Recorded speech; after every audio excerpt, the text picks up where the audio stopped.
Ninguém naquela rua esperava que algo mudasse. Era uma daquelas vielas esquecidas, onde o asfalto rachado contava histórias de descaso e sobrevivência. Todo mundo estava acostumado ao barulho dos motores velhos, aos gritos de vizinhos discutindo por qualquer motivo, as risadas misturadas com choro menos, mas naquele dia algo diferente aconteceu. Algo que faria um milionário, um homem acostumado à frieza dos arranha-céus, descer do pedestal e encarar o lado mais cruel da realidade. Algo que começaria com uma criança e terminaria com um impacto que ninguém jamais imaginaria. O garoto chamava Seilian, tinha apenas 8 anos, mas carregava nos olhos um peso que muitos adultos não suportariam. Ele estava sentado na calçada com a mesma camisa larga, desbotada e o joelho ralado de sempre. Muita gente passava por ele sem realmente vê-lo menos.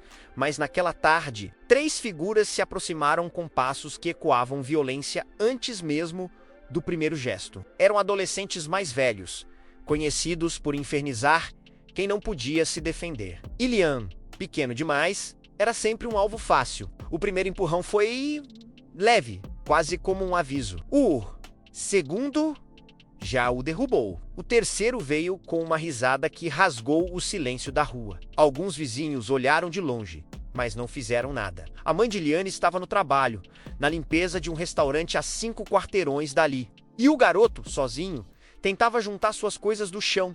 Um caderno velho, uma caneta quebrada a menos, enquanto os agressores chutavam seus poucos pertences. O medo que ele sentia era quase palpável, mas a cena não ficou ali, restrita àquela rua estreita, porque mais acima, dentro de um carro preto que avançava lentamente pelo bairro, alguém assistia tudo sem acreditar no que via. O carro era luxuoso, destoava completamente do ambiente. Os vidros escuros refletiam a luz do fim da tarde, mas por trás deles havia um olhar que carregava indignação crescente.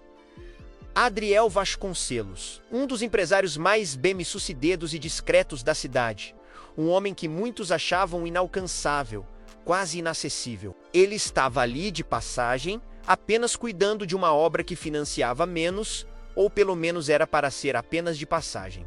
Adriel estacionou o carro sem pensar. O motorista tentou impedir. "Senhor, não é seguro", menos murmurou, preocupado. Mas Adriel já tinha aberto a porta. O ar quente da rua U envolveu imediatamente, junto com o som das risadas cruéis dos adolescentes. Ele franziu o senho, caminhando com passos firmes. Aquilo mexeu com algo profundo dentro dele. Menos memórias que não contava a ninguém. Dores que jamais admitiu.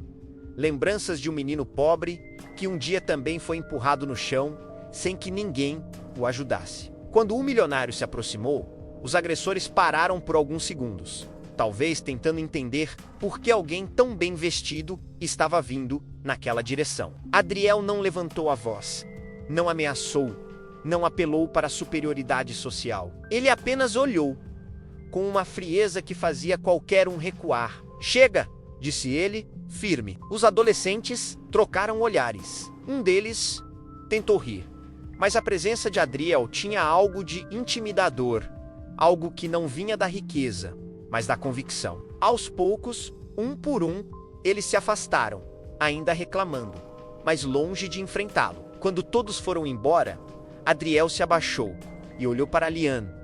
"Você está machucado?" O menino tentou negar, mas a voz falhou.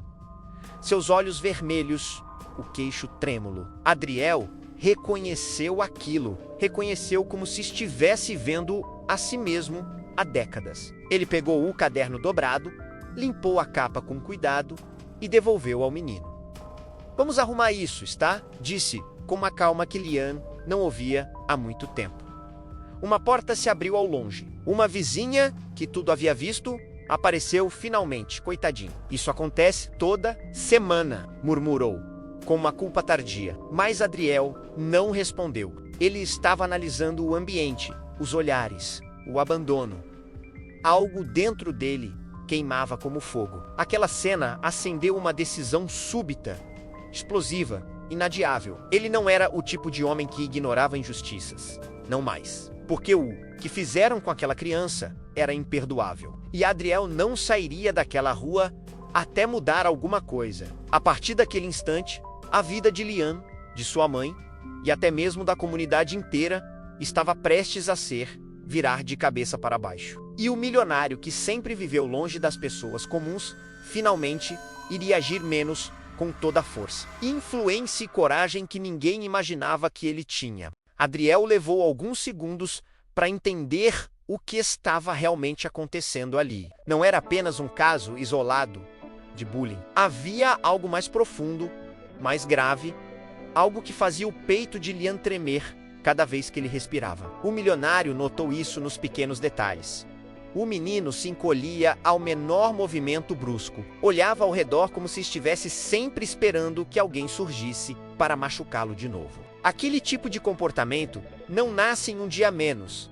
É moldado por repetição, por medo constante, por abandono social. Adriel conhecia bem essa sensação. Depois de ajudar Lian a recolher o que restou de suas coisas, ele o acompanhou até a porta do pequeno prédio onde o garoto morava. Era um conjunto habitacional antigo, paredes descascadas, janelas quebradas e um cheiro de umidade que impregnava o ar. Adriel observou aquilo com um incômodo crescente. Ele tinha crescido em um lugar parecido, mas nunca imaginou que um dia voltaria a pisar em um ambiente tão semelhante.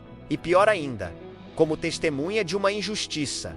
Eles sempre fazem isso com você? Adriel perguntou enquanto caminhavam. Lian hesitou, mordendo o lábio antes de responder.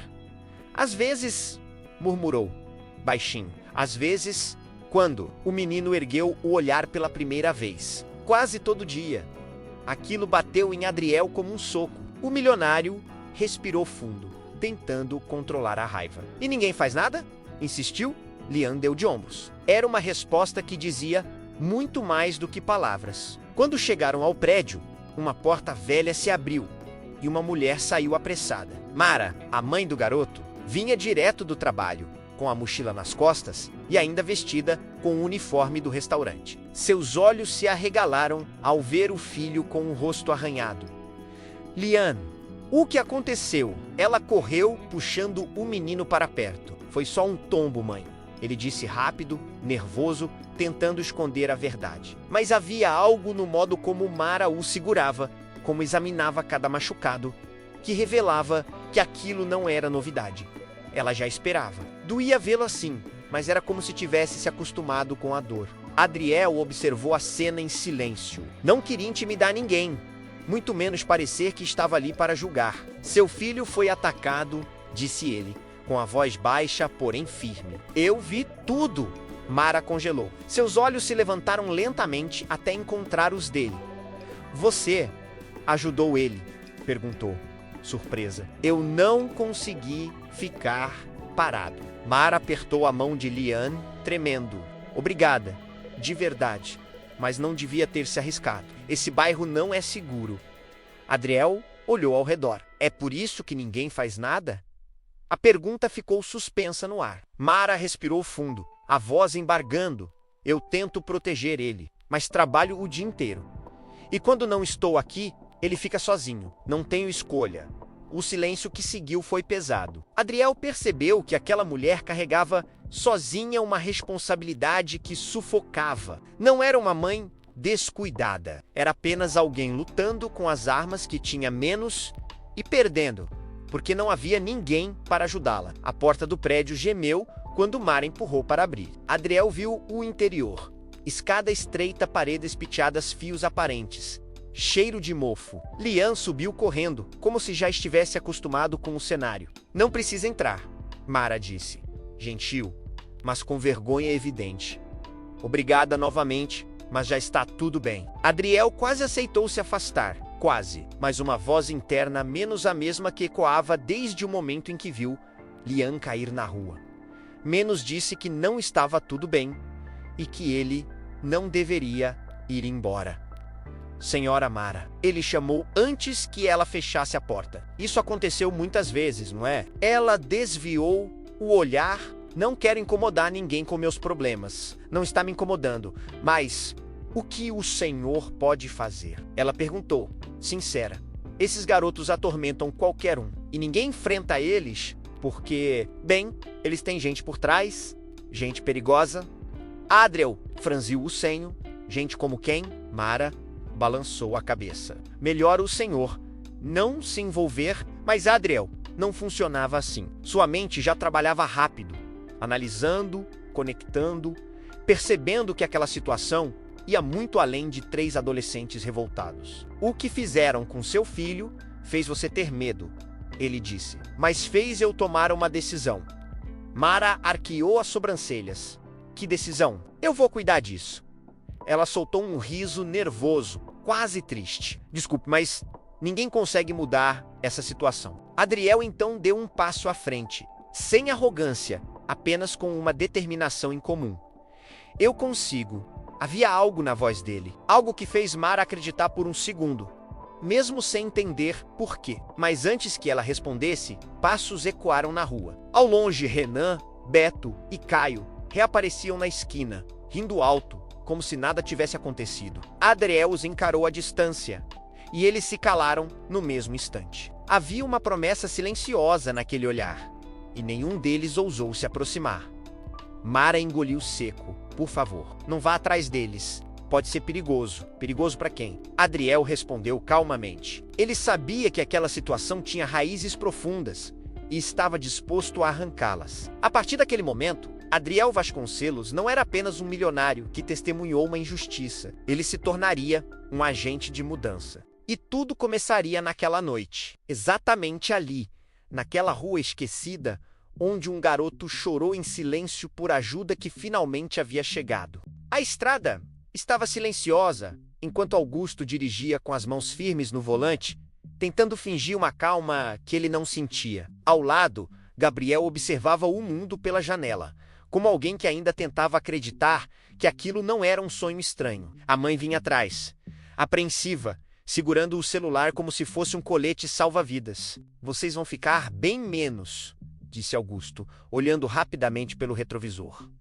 Gabriel assentiu, mas sua voz saiu baixa. Lá, ninguém vai fazer aquilo de novo, né? Nunca mais, prometeu Augusto, sem hesitar. O lugar onde eles ficariam era simples, mas muito melhor do que qualquer coisa que já tiveram. Quando pararam, Augusto pegou as 2 pequenas malas e caminhou com eles até a porta. Era visível que Gabriel tentava parecer forte, mas seus olhos denunciavam o medo de ser abandonado mais uma vez. A mãe, por sua vez, parecia culpada, como se carregara uma eterna dívida com o mundo. Dentro da nova casa, Augusto explicou onde ficava cada coisa, como funcionavam os cartões pré-pagos e quem seria o assistente responsável por ajudar nos primeiros dias. Tudo organizado, tudo pensado, mas quando ele se virou para ir embora, Gabriel correu e segurou sua mão com força. Você volta amanhã? Perguntou com a voz presa. Augusto se ajoelhou para ficar na altura dele.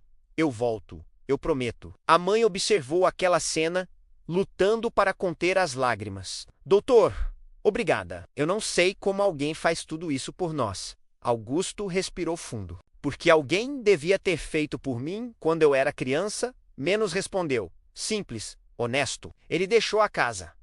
Mas o peso no peito não diminuiu. Tinha feito a parte que conseguia fazer como cidadão, mas a injustiça ficava martelando dentro dele como um eco interminável. O que fizeram com aquela criança não podia passar impune. E se ele não tomasse uma atitude mais firme, outras crianças seriam destruídas do mesmo jeito. Quando entrou no carro, sua expressão mudou completamente. Os olhos ficaram frios, determinados. Pegou o telefone e discou um número que só usava em situações extremas. É o Augusto. Preciso de um levantamento completo sobre um homem chamado César Braga. Endereço, histórico, processos, pessoas envolvidas. Tudo. A pessoa do outro lado pareceu hesitar. Senhor, isso inclui informações não públicas. O senhor tem certeza absoluta. E encerrou a ligação. Ele respirou fundo, apoiou o celular no painel e fechou os olhos por um segundo. O mundo continuava injusto menos, mas não naquela parte da cidade, não naquela semana, não enquanto ele estivesse vivo. Era a primeira vez em anos que Augusto sentia novamente aquele chamado dentro de si. O de intervir, de usar seu poder e sua influência para corrigir aquilo que o mundo fingia não ver. E dessa vez não era sobre negócios, nem projetos sociais, nem auditorias discretas. Era pessoal. Era sobre uma criança. Era sobre Gabriel. E ninguém mexia com uma criança diante dele, sem enfrentar as consequências. Os dias seguintes foram uma combinação de silêncio tenso e mudanças invisíveis. Após o confronto com Darlan, Adriel sabia que ele tentaria reafirmar sua influência no bairro. Pessoas como ele não aceitavam ser confrontadas facilmente, mas também sabia que, quando a coragem se move, o medo começa a perder terreno. E foi exatamente isso que começou a acontecer. Mara notou algo diferente no próprio prédio. Vizinhos que antes fingiam não ver nada agora a cumprimentavam, perguntavam se Liane estava bem. Deixavam claro que sabiam do que havia acontecido. Não era coragem plena ainda, mas era o início de um movimento. E Liam, pela primeira vez em muito tempo, dormiu 2 noites seguidas sem pesadelos. Mas Adriel não estava satisfeito. Ele tinha visto como Darlan olhou para ele no bar, menos aquele olhar carregado de ameaça, como quem não aceita ser desafiado. E no fundo, Adriel sabia que a tempestade ainda estava por vir. Na terceira noite, ela veio. Adriel estava retornando ao bairro, acompanhado apenas de seu motorista, quando viu algo que gelou seu sangue. 3 adolescentes correndo desesperadamente para longe da praça menos e atrás deles. Darlan caminhando com passos pesados, segurando uma corrente na mão. Seus olhos estavam tomados de fúria. Ele não estava atrás dos garotos, mas sim indo diretamente a um lugar que Adriel reconheceu de imediato. O prédio de Liane. Acelera menos. Adriel ordenou. O carro avançou pela rua estreita e parou diante do prédio. Mara estava na porta, assustada, tentando fechar o portão improvisado de metal. Ele está vindo, ela gritou ao ver Adriel. Ele disse que ia dar uma lição em mim por meter ricaço na vida dele. Era isso. A ameaça tinha mudado de alvo. Antes que Mara pudesse dizer mais alguma coisa, Darlan surgiu na esquina, batendo a corrente no chão como um aviso. Eu avisei, doutorzinho. Ele rosnou. Ninguém mexe comigo. Ninguém manda no meu bairro. Adriel deu 2 passos à frente, ficando entre Darlan e Mara. Você não controla nada aqui. Você só espalha medo. Darlan sorriu, mas havia raiva nos olhos. Medo funciona, até alguém não ter mais o que perder. Adriel respondeu. E você já passou esse limite? Darlan levantou a corrente. Paulo, o motorista, abriu a porta do carro para intervir. Mas Adriel ergueu a mão, pedindo calma. Baixe essa corrente, Adriel falou, firme. Ou a única coisa que você vai ganhar hoje é uma sentença. Foi nesse momento que a rua inteira se abriu. Portas foram se escancarando. Vizinhos começaram a sair menos, alguns segurando celulares, outros apenas observando, mas todos despertos. A comunidade que antes se escondia, agora estava acordada e testemunhando tudo. Darlan hesitou ao ver dezenas de olhos sobre ele. Olha isso, ele resmungou, irritado. Vocês acham que esse cara vai salvar alguém? Ele vai embora daqui amanhã. Mara deu um passo à frente, apesar de tremer. Ele foi o único que fez alguma coisa. Um murmurinho cresceu. Ele ajudou o Liam. Finalmente alguém enfrentou esse sujeito. Já passou da hora disso acabar. Darlan virou-se, encarando os moradores. Vocês estão do lado dele? Desse cara que nem mora aqui? Silêncio! Então, de dentro da multidão, surgiu Liam. O menino se aproximou devagar, ainda com medo, mas sem recuar. Ele ficou ao lado de Adriel, segurando sua mão. Foi um momento simples, mas poderoso. Você mexeu com meu filho, Mara disse, com a voz embargada, porém firme. E eu não tenho medo de você. Não mais. Aquilo foi a quebra que Darlan não esperava. O poder dele vinha da covardia coletiva menos. Mas agora havia testemunhas, celulares filmando, murmúrios de revolta e um milionário que não recuava. Ele percebeu que estava cercado, não fisicamente, mas moralmente. A polícia chegou alguns minutos depois, menos chamada discretamente por Adriel, antes de sair do carro. Não era uma emboscada, mas uma medida necessária. Darlan ainda tentou fugir, mas os próprios moradores barraram o caminho. Pela primeira vez, ele sentiu o peso de uma comunidade que havia acordado do torpor do medo. Foi levado algemado, ainda praguejando, mas derrotado. Quando a viatura virou a esquina, o silêncio tomou conta da rua. As luzes azuis desapareceram. E tudo o que restou foi a respiração pesada de quem ainda tentava entender o que havia acontecido. Mara abraçou Lian com força. Tá tudo bem, meu amor. Acabou. Adriel observou os dois com alívio, mas também com responsabilidade. Ele sabia que aquilo não era apenas um problema resolvido. Era o começo de algo maior. Uma senhora se aproximou de Adriel. Você salvou esse menino. Ele sorriu de forma discreta. Ele salvou a mim menos, respondeu. Olhando para Lian, me lembrou de quem eu era e de quem eu não quero ser mais. Os dias seguintes foram diferentes. A rua parecia mais viva. Crianças brincavam sem olhar para trás a cada barulho. Portas antes fechadas permaneciam entreabertas, como se finalmente tivesse entrado ar naquele lugar sufocado. Adriel voltou várias vezes, criou contato com lideranças locais, conversou com moradores, ofereceu apoio, recursos, ideias, não para governar o bairro, mas para ajudá-lo a se levantar sozinho. Era isso que Adriel queria, dar poder, não tomá-lo. E, depois de muitos encontros, conversas e negociações, um projeto nasceu, um centro comunitário, espaço seguro para crianças, aulas de reforço, esportes, atividades culturais e proteção, um lugar onde Lian e tantas outras crianças nunca mais estariam sozinhas. Quando o projeto ficou pronto, meses depois, houve uma pequena inauguração, simples, mas cheia de significado. Lian cortou a fita com a ajuda de Adriel, sorrindo como nunca havia sorrido antes. Obrigado por tudo, Lian disse baixinho. Não precisa agradecer, Adriel respondeu. Só prometo uma coisa. O quê? Que você nunca vai deixar ninguém tirar o que você tem de melhor. O seu coração. Lian assentiu com um brilho nos olhos. Mara se aproximou e abraçou Adriel. Você mudou nossas vidas. Vocês mudaram a minha. Também menos, disse ele, com sinceridade. Nada disso teria acontecido se você não tivesse coragem de lutar pelo seu filho. A noite caiu novamente sobre o bairro, mas agora a escuridão não parecia tão pesada. Luzes novas iluminavam a praça.